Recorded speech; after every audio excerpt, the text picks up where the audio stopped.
I guess to kind of continue our conversation before the recording button was pressed. What do you think of potential? Is there fascism rising in Saskatchewan? I mean, so I think that the Saskatchewan United Party employed a lot of messaging in their last campaign that was quite fascistic, Right. right? They really they relied on that cult of tradition. Although I will say, like I said earlier about Saskatchewan not really being able to evolve out of its conception of itself from what it was in the 1940s and 50s and 60s.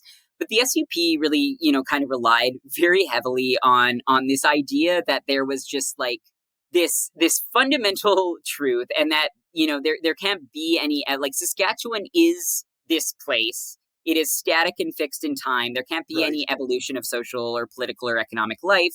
The province's culture is fixed and unchanging, right? It has this identity. They really leaned on that kind of stuff. They've been very outspoken about like preserving these historical legacies and things like that. They kind of had a bit of a rejection of modernism. I mean, they said that we should examine ethical and health implications of technology, which I think is true, right? Yeah. They were very, very interested in more policing, a lot of like Yeah. crime and punishment, imagery, those kinds of things. So like they did lean really hard on that. But I guess like I would say like it's not my particular opinion that like Saskatchewan is uniquely inclined to fascism among Canadian provinces. If I was going to pick a province, I would probably say Alberta. Yeah, I for sure.